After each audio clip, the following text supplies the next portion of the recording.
Imagine waking up strong and healthy, the morning sun on your face, only to be in your grave before the moon rises. This was the terror of the English sweat, a killer that moved faster than the wind. While the Black Death took days to claim a life, this silent assassin needed only hours to destroy the strongest men. We step back into Tudor England to witness a panic that brought kings to their knees. The year is 1485. London's narrow streets are slick with mud and refuse, teeming with merchants and soldiers fresh from battle. The air smells of wood smoke and unwashed wool, heavy with the humidity of late summer. A new king, Henry VII, has just seized the throne, but his mercenaries bring something darker than war from across the Channel. Unseen among the celebrating crowds, a microscopic enemy begins to stalk the cobblestone alleys. It starts innocuously in a bustling tavern. A young apprentice laughs with his friends, raising a pewter tankard of ale. Suddenly, a shadow crosses his face. Not pain, but a profound and overwhelming sense of absolute dread. He drops the tankard, the clatter silencing the room. Violent shivering seizes his body, rattling his teeth like dice in a cup. Despite the warm hearth nearby, he feels the icy grip of winter in his marrow. Moments later, the cold vanishes, replaced by a raging internal fire. Sweat pours from his skin, soaking his linen shirt instantly. It is not normal perspiration, but a foul, fetid liquid that smells of rotting earth. His friends rush him home through the darkening streets. By the time they reach his door, he can barely walk. The sun that was high when he drank his ale is now setting. And so is his life. Panic spreads faster than the infection. Doors are bolted shut and windows draped with heavy cloth. The citizens of London believe the air itself is poisonous, carrying a venom that seeks out only the most vigorous victims. Unlike the plague, which feasted on the starving and the weak, this sickness has a cruel taste for the privileged. It ignores the beggar in the gutter and creeps into the velvet-draped chambers of the wealthy merchants. Physicians in long robes stand helpless by bedsides, their leather satchels full of useless herbs. They examine urine flasks in the candlelight, muttering prayers because their medical books hold no answers for this sudden, violent storm. Desperation breeds strange cures. They pile heavy blankets onto fevered victims, believing they must sweat out the poison. But the heat only hastens the end, trapping the sickness inside bodies already burning up from within. A distinct, sickly odor begins to permeate the wealthier districts. It is the scent of the sickness itself, a unique, pungent smell that wafts from open windows, warning passers-by that death has taken residence inside. Word reaches the royal court, and the blood drains from noble faces. The king moves constantly, fleeing from palace to palace, hoping to outrun the invisible pursuer. The tapestries and gold offer no protection against this scourge. Years pass, and the sickness returns in waves. King Henry VIII, a man who fears nothing on the battlefield, is terrified. He dissolves his court, scattering his advisors to the countryside to save his own skin. Even love is not immune to the terror. Anne Boleyn, the woman who would change history, falls ill. The king sends his own physician, waiting anxiously for news, knowing that her survival hangs by the thinnest thread. She survives, emerging pale and shaken from her bedchamber. But thousands of others are not so fortunate. In the university towns, bright young scholars die at their desks, their quills still wet with ink, unfinished sentences left behind. It is the height of summer, and the heat is oppressive. Flies buzz lazily over the empty marketplaces. The only sound breaking the silence is the tolling of church bells, marking the passing of yet another soul. People are afraid to go to sleep. They fear that closing their eyes means they will never open them again. Families sit in vigil by candlelight, watching each other for the first sign of the telltale flush. Survivors describe the initial onset as a sense of impending doom. It is a psychological weight that hits before the physical pain. A deep instinctual knowledge that something fatal has just entered the bloodstream. Preachers in wooden pulpits thunder that this is God's judgment on the vanity of the rich. They point to the silk clothes and jeweled fingers of the dead, claiming the sweat is washing away their sins by force. Meanwhile, in the crowded slums, life continues with strange normality. The poor look on with confusion as the gentry collapse. For once, their poverty is a shield, protecting them from a killer that prefers the well-fed. Inside the body, the fluid loss is catastrophic. The heart races, trying to pump thickening blood through collapsing veins. The victim gasps for air, drowning on dry land as their own systems turn against them. In a grand manor house, the servants speak in hushed tones. The master of the house was laughing at breakfast. Now the master is dead. The mistress orders the linens burned, the smoke rising in black plumes. The sickness travels down the river and into the green countryside. Harvests are left rotting in the fields because there are no strong hands left to reap the wheat. The scythe lies rusting in the tall grass.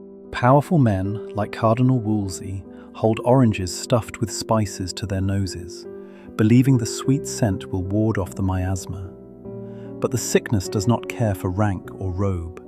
It strikes where it pleases. It is not a constant plague, but a recurring nightmare. It vanishes for years, lulling England into a false sense of safety, only to return with sudden, explosive violence that overwhelms the cities in a matter of days. The wave of 1528 is particularly brutal. It arrives during a wet, miserable summer. The damp air seems to feed the disease, clinging to the skin like a wet shroud that cannot be shaken off. Isolation becomes the only defense. Those with country estates barricade the gates. They turn away travelers and friends alike, choosing loneliness over the risk of a handshake that could carry a sudden death sentence. Imagine a clock ticking on the wall. Tick, tock. With every hour that passes, the victim's strength drains away like water from a cracked vessel. 4 hours, 6 hours. Very few make it past 24. Some doctors blame the English climate. They call it the king of diseases or the English sweat, convinced it is unique to this foggy island. Foreign visitors flee the country, terrified of catching the English curse. The Black Death brought buboes and dark spots. The sweat brings only moisture and fear. There are no marks on the body, only the drenched sheets and the terrified expression frozen on the victim's face. Funerals are hasty affairs. There is no time for elaborate mourning. Bodies are lowered into the earth quickly, often without a coffin, as the grave diggers hurry to finish their work before the sun goes down. A noblewoman sits by an empty cradle. Her healthy, robust son was taken in a single afternoon. She runs her hand over the cold wood, unable to comprehend how a life so bright could be extinguished so fast. The great halls of London, usually echoing with music and laughter, stand silent. Dust motes dance in shafts of light where courtiers once danced. The fear of contagion has sucked the life out of the city's heart. Apothecaries mix concoctions of sage, treacle, and vinegar. They sell them for high prices to desperate families. The bitter taste of the medicine offers a false hope, but people will drink anything to keep the sweat away. At night, the watchmen patrol the empty streets, their lanterns swinging in the darkness. They listen for the cries of the afflicted, marking the doors of the infected with chalk to warn the unwary. Those who survive the 24 hours are left weak and confused.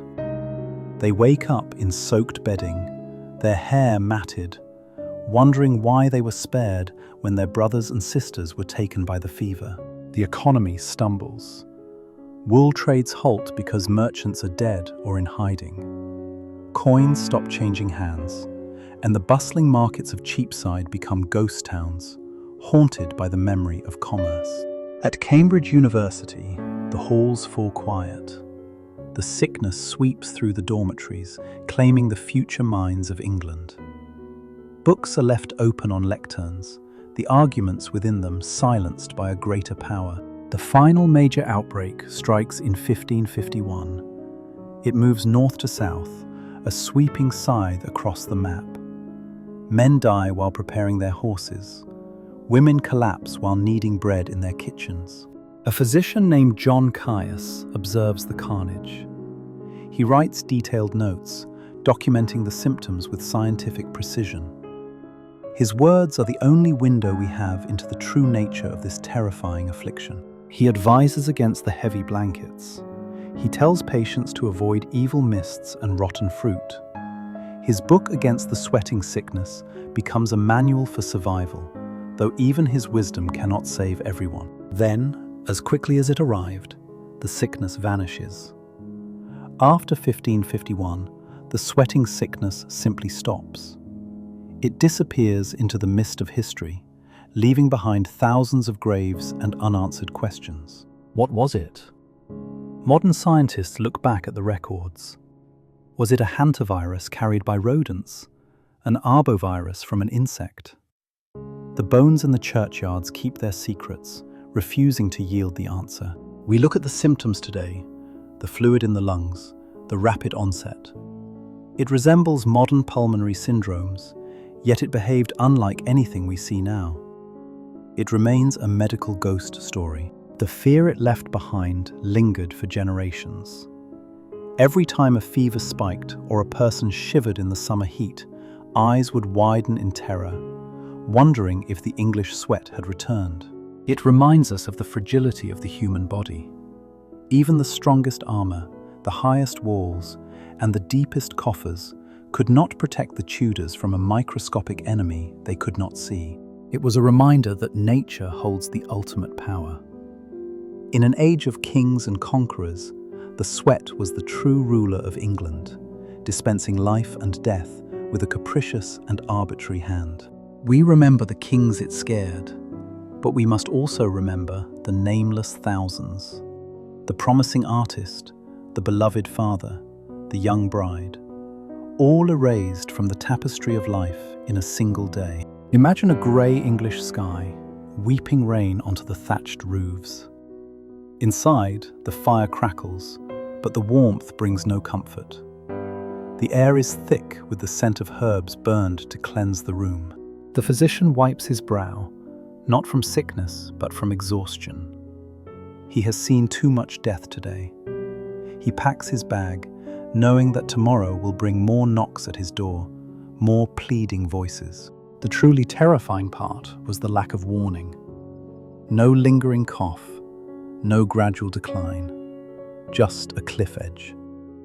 You are walking on solid ground one moment and falling into the abyss the next. In our modern world of antibiotics and vaccines, it is hard to imagine such helplessness. To stand before a disease that offers no negotiation, no treatment, and very little hope of survival. Some suggest it targeted those with specific genes, explaining why it decimated noble families while sparing their servants.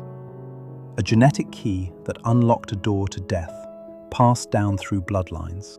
The silence after the waves passed was deafening. England had to rebuild, to fill the empty seats in Parliament and the empty spaces at the dinner tables. The scar on the national psyche ran deep. It shaped history by who it killed and who it spared. If Anne Boleyn had died, Elizabeth I would never have been born. The course of the world turned on the fever of a single woman. The English sweat remains one of history's great unsolved mysteries. A serial killer that stalked the Tudor era and then retired into the shadows, never to be seen again. At least, not yet. It stands as a testament to the unpredictable nature of our world. We build our civilizations, we make our plans, but we are always at the mercy of the unseen forces that share this planet. As the sun sets over the modern Thames, the water flows just as it did 500 years ago. The voices are gone, but the lesson remains. Cherish the health of today, for tomorrow is promised to no one.